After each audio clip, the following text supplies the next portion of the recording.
கிறிஸ்துவுக்கு அன்பானவர்களே, ஆண்டவருடைய நல்ல பெயரிலே உங்களை வாழ்த்தி ஆசீர்வதிக்கிறேன். இறைவன் இந்த புதிய நாளை நன்மைகளை மென்மைகளை கொடுத்து நம்மை தாங்குவாராக. தியானத்திற்காக ஒரு வசனத்தை உங்களுக்கு முன்பாக வைக்கிறேன். அது பரிசுத்த யோவான் நற்செய்தி நூல் 5ஆம் அதிகாரம் 8வது வசனம். இயேசு அவனை நோக்கி, எழுந்திரு, உன் படுக்கையை எடுத்துக்கொண்டு நட என்றார். இந்த அருமையான பகுதி பல காலங்களில் நாம் தியானித்த ஒரு பகுதி தான்.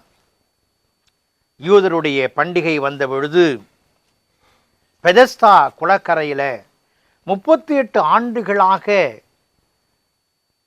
கேட்பாரற்று கடந்தவன், வழி தெரியாது தடம் மாறி கடந்தவன், ஆசை இருந்தும் அதை நிறைவேற்றி கொள்ள முடியாத சூழலை கரையிலே கடந்தவன், அவனை ஆண்டவர் சந்தித்து அவனை அந்த இடத்தை மாற்றுகிறார். பாருங்கள், வேதம் சொல்லுகிறது, எழுந்திரு, உன் படுக்கையை எடுத்துக்கொண்டு நட. எழுந்திருக்க முடியாதவனை எழுந்திருக்க சொல்லுகிறார். ஒரே இடத்துல இருந்தவனை நடந்து போ என்று சொல்லுகிறார். மாற்றம், change. Jesus redeemed the man. அவனை 38 ஆண்டு காலமாய் இருந்தவனை ஆண்டவர் மீட்டெடுக்கிறார். இறைவன் இந்த உலகத்தில் வந்த நோக்கம் என்ன? பாவிகளை ரட்சிக்க இயேசு கிறிஸ்து இந்த உலகத்தில் வந்தார் என்பது. அவருக்கு இயேசு என்று பெயரிடுவார்கள். தமது ஜனங்களின் பாவங்களை நீக்கி அவர்களை ரட்சிப்பார். அன்புக்குரிய விசுவாசிகளே, மீட்பர் மீட்பு பணியை செய்வதற்காக வந்தார்.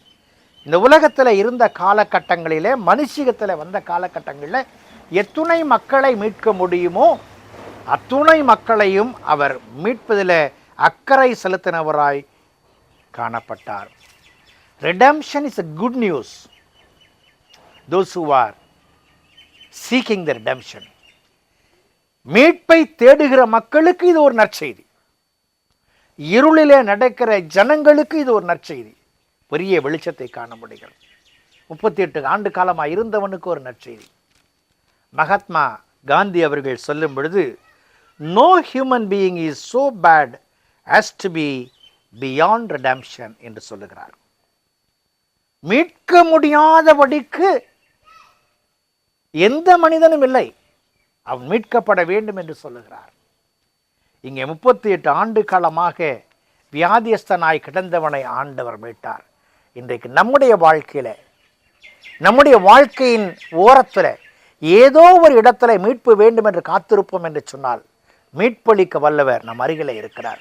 ஆண்டவரே, நான் மீட்கப்பட வேண்டும் என்று சொல்லுவோம். மீட்பர் மீட்பை தருவார். ஜெபம் செய்வோம். பரிசுத்தமும் கிருபையும் நிறைந்த நல்ல ஆண்டவரே, இந்த நாளுக்காய் இந்த விளைக்காய் நன்றி செலுத்துகிறோம். உடைய கரங்களை ஒப்புவிடுகிறோம் சாமி.